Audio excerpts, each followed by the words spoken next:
Bienvenidos. En esta primera sesión vamos a abordar un tema relevante en estos tiempos. ¿Qué hacer con las personas procesadas que se encuentran hoy internas en establecimientos penales en el Perú? Obviamente la pregunta surge desde diversos flancos, desde la perspectiva de la fiscalía, la defensa y quien va a decir sobre esto es el órgano jurisdiccional, el juez. Varias cosas que decir. Los contextos son diferentes. No es lo mismo buscar un excarcelamiento de una persona que se encuentra procesada bajo un mandato de prisión preventiva y que se encuentra en una fase de investigación preparatoria o etapa intermedia o en pleno juicio oral. No es lo mismo que aquellos casos de personas que han sido condenadas en primera instancia y que se encuentran bajo ejecución provisional de esa sentencia en primera instancia hoy en la cárcel. Son dos contextos diferentes. Y hay un tercer contexto que es el caso de las personas que ya están con condena firme por ciertos delitos que a través del decreto supremo 4/2020, JUS, se ha establecido que pueden ser pasibles de ciertas gracias presidenciales. Entonces tenemos tres contextos, tres enfoques. En el contexto de los procesamientos, de las personas que se encuentran bajo procesamiento, sin duda que las opciones que surgen de inmediato en la cabeza de un hombre de derecho son o una cesación de prisión preventiva o un habeas corpus o una variación de la prisión preventiva. Eh, Algunas de estas acciones obviamente son intraproceso penal y otras son ya en vía constitucional como es el habeas corpus.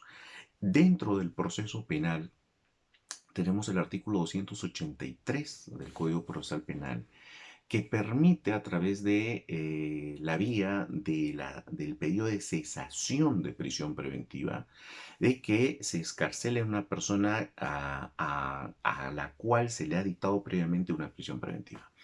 Pero aquí tenemos un problema.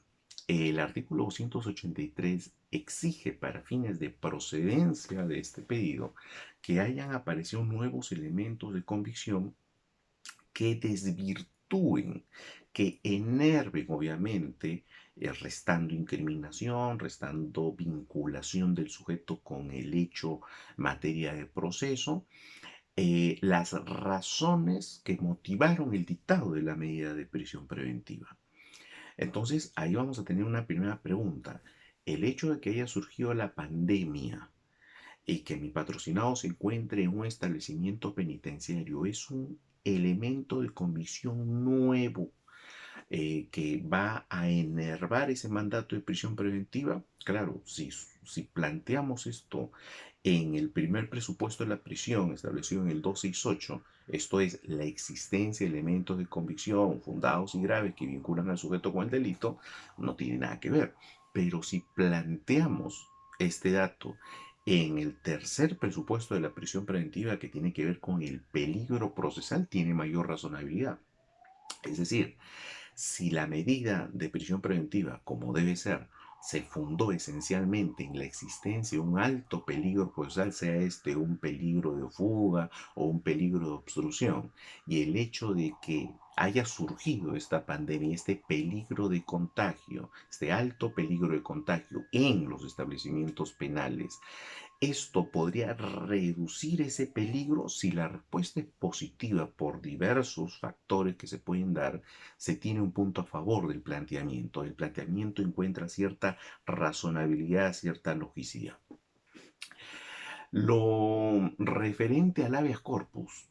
Claro, ahí tendríamos que entender que el habeas corpus se plantea contra la decisión que ordenó la prisión preventiva porque en el decurso del tiempo mantener privada de su libertad a la persona en un establecimiento penitenciario lo pone en un alto riesgo de contagio y, dependiendo de sus características, en un riesgo letal, en un riesgo mortal. Es una persona mayor de edad, es una persona con antecedentes de enfermedad que lo coloca en este ámbito de población vulnerable frente al contagio de esta enfermedad.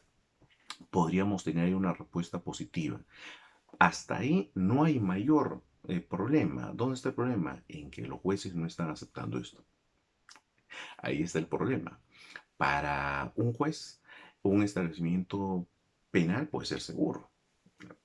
Podemos tener decisiones de jueces que, no, bueno, los establecimientos penales, sobre todo los de máxima seguridad, van a implementar sus protocolos de cuidado, de prevención de contagio, y ese sujeto interno va a estar seguro. Bueno, si es que un juez piensa así, pues obviamente personalmente considero que está alejado de la realidad. Los establecimientos penales en el Perú hoy, ayer y hasta que no haya una mejora de política penitenciaria, van a ser focos de riesgo. En los establecimientos penitenciarios tenemos personas con cáncer, con SIDA, con tuberculosis, con diversas enfermedades que las padecen ahí en condiciones infrahumanas, en aislamiento, muchos de ellos abandonados. Entonces, si consideramos que un establecimiento penitenciario brinda garantías para prevenir un virus como es el COVID-19, señores, estamos pues resolviendo de espaldas a la realidad. Tengan cuidado con eso. Y esto es un mensaje dirigido a los jueces, que el juez que no conoce la realidad difícilmente va a resolver correctamente. Hay que conocer la realidad. Otra cosa es que no se quiera soltar a los procesados, eso es otra cosa, ¿no? Pero ¿qué queda en esos contextos? Seguir sustentando la argumentación. He visto muy buenos planteamientos en ambas vías, tanto en los planteamientos de cese de prisión como de habeas corpus de reconocidos colegas, que bueno, que si son rechazados en primera instancia, no queda otra que apelar y así sucesivamente hasta llegar a la máxima instancia, en donde criterios de razonabilidad y justicia permitan justamente lograr el objetivo. Claro está, lo probable es que cuando se llegue a las máximas instancias, pues obviamente o sea tarde, lamentablemente, o pues ya no haya razón de ser del pedido, ¿no? En estos contextos es que se plantea esta pregunta, el qué hacer. Y considero que las dos vías son adecuadas, pero va a depender, como he precisado, de los datos específicos concretos de cada caso. La pandemia de por sí constituye un elemento de convicción que te elimina peligro procesal. La pandemia de por sí no, pero la pandemia sumada a ausencia de políticas efectivas de prevención de los establecimientos penales para evitar el contagio, sumada a la condición particular del sujeto por edad, por enfermedad previa, por enfermedad sobreviviente, que lo coloca en una situación de alto riesgo de población vulnerable. Si esto lo sumamos a que justamente el hecho de que se haya dispuesto para fines sociales de parte del propio gobierno, aislamiento voluntario, cuarentena, toques de queda, si ello además aunado al cierre de fronteras, si todo ello es evaluado y permite llegar a la conclusión de que el riesgo de fuga, el riesgo procesal ha disminuido, señores, tenemos ahí un buen argumento para que se pueda cesar esas prisiones, para que se pueda escarcelar a estas personas y no se les someta al riesgo mortal que hoy la pandemia genera. Espero que estas reflexiones sean de utilidad para el trabajo diario que desarrollan ustedes y sobre todo para seguir profundizando en este aspecto. Muchísimas gracias por su atención y nos encontramos en una siguiente sesión.